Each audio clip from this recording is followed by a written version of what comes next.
Is self-harm an addiction? Yes, I believe it is an addiction. I have self-harmed before, and I've had trouble quitting self-harming. Self-harm is, I feel, an addiction like any other when it comes to sex addiction, when it comes to electronic addiction. I'm a recovering cocaine and alcoholic addict. Those were substance addictions that I had, but not every addiction is a substance. Self-harm usually starts off like any addiction as a coping mechanism. It's a way that we cope with something that's going on in our life. It's an escape for something that we're going on in our life.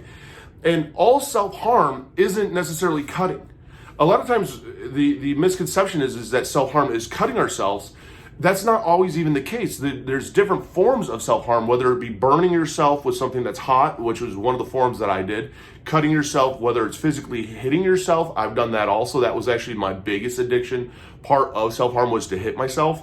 Whether it is choking yourself, whether it is doing things to almost in a sense punish yourself. Cutting is one of the most common. It's one of the most known ones. And we use it as a coping for something that we're going through at that moment to give us that escape from reality. It does start off as that habit, but as it fulfills that need that we have, whether it's numbness, in my instance, or whether it's feeling of failure in my instance. And I'm only going to use my examples because I'm not a doctor, I'm not a counselor, I'm not a therapist, I'm none of that. I deal with ADHD, PTSD, MDD, and GAD. Or my diagnoses, and I do take medication for them and see a therapist. But it starts off as just this go-to, and as soon as it becomes this habit, after about 30 days after it has those addictive properties where it fulfills that need in our brain almost to escape, to calm us. So it has those addictive properties, and one of the biggest things that you can do is, ask for help. It always comes down to asking for help and finding out what the triggers are underneath it, because there's usually something that's going to bring it on. It's not necessarily a chemical dependency like cocaine and alcohol were for me. It was one of those that I needed it, and it's hard to explain, like I needed it. And it made me feel better, like fulfilled almost as soon as I would self-harm, that I deserved it. Especially when it came to the fear of failure or the feeling as a failure. So getting with a therapist or getting with a counselor, letting them know that you're self-harming to help start finding out the underlying reasons, what the triggers are, setting up healthy boundaries for those triggers is really, really important. And even a sobriety counter, you can use those for self-harm, is another great tool that helps.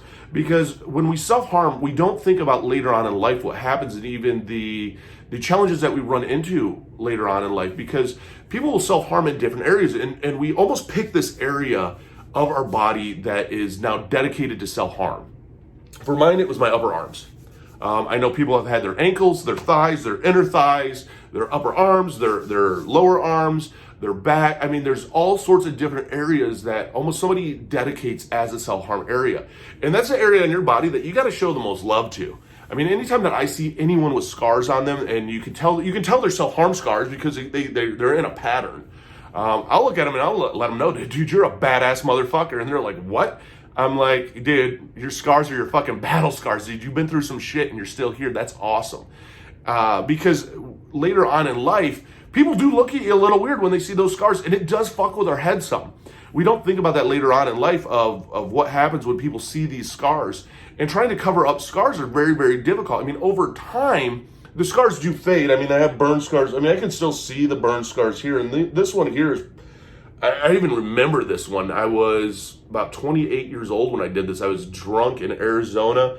I had a lighter and I just kept burning myself. And I remember I woke up the next morning and the blood, it like blistered all up and it's seeping through my shirt because I was wearing a white shirt that night. When I went to sleep, the scar's still there, but it's faded. The scars on this arm are hidden by tattoos. So you can hide them with tattoos. They'll fade over time. You can put makeup on them, but there's something that we're going to be with the rest of our life. That's what a scar is.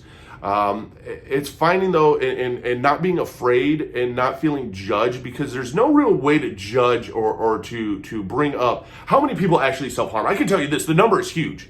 I do a ton of reach out on TikTok, and I love just loads of people that hit me up on self-harm triggers. And there's coping mechanisms of self-harm. If you haven't checked out the rest of my channel, I share about glue. On TikTok, I share about tape. to the snap bands, to rubber bands, to drawing on yourself. I mean, there's lots of different tools that you can use to help cope with the self-harm. But just like any addiction, when we're coping with an addiction, you got to find out what that underlying reason is to break the addiction. Because addiction forms, they say 28 days. There's discrepancy, I want to say, there of my personal experience, because there's that whole mental game to it. I mean, I still challenged with alcohol. I'm still challenged with cocaine, and I always will be. Self-harm, though, we don't almost have the support that you do when it comes to a drug addiction. Like drug addictions, there's AA, there's NA, there's nothing really out there necessarily for self-harm. And it's one of those things that you want to share, especially when the emotions get really, really high, because we don't share those emotions, we internalize it, and then also we default to one of our coping mechanisms. For me, for example, sex addiction was a very big struggle for me because that was a coping mechanism. It took away the reality of life for a while. And I escaped up here. I escaped in a fantasy world, in a sense, that stopped the pain that I was going through, when in reality, addressing the pain or addressing what we're going through, it makes it so much easier to fight through. And men and women both self-harm. And self-harm isn't something that's just done by teenagers. I know people in their 20s, 30s, 40s, and 50s that still self-harm. I'm almost 40. I'm 39 years old. The last time I self-harmed was about 4 months ago.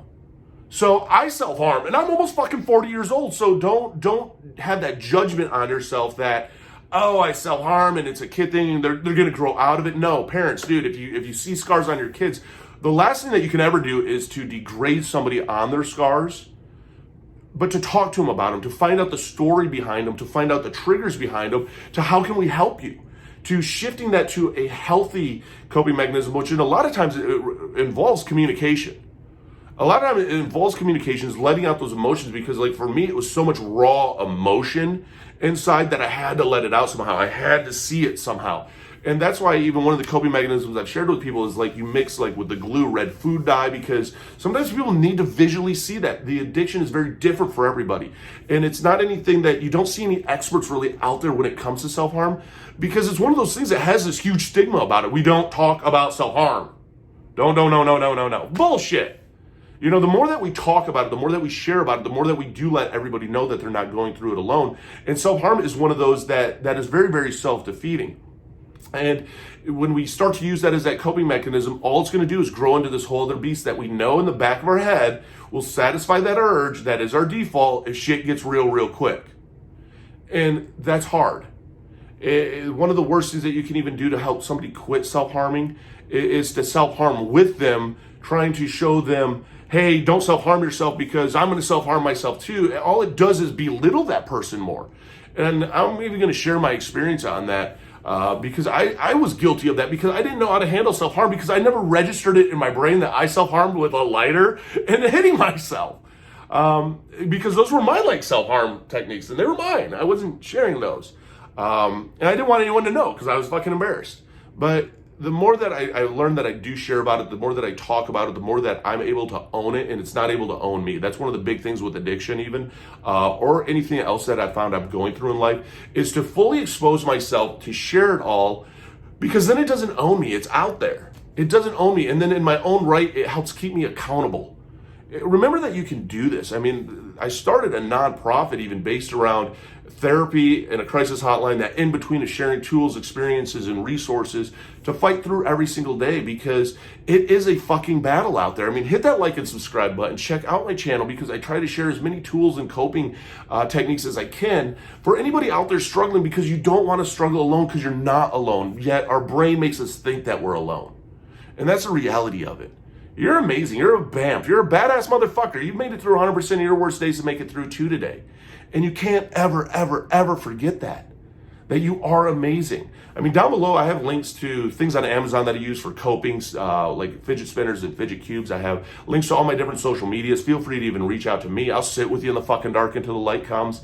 I even have a link down below for BetterHelp if you want to try online therapy, because it's trial and error to find out what works for you. But getting therapy, especially when it comes to self-harm, is so important to find out what the underlying reasons are. And the biggest one is to set up boundaries, to set up healthy boundaries of being able to tell people no, or being able to walk away.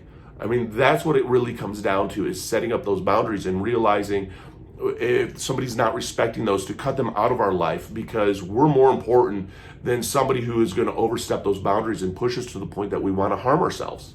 So you are worth it, and don't forget that. Hit that like and subscribe button. I'd love to have you along for the journey, because together we can do this. It's a us thing, it's a we thing, it's a together thing.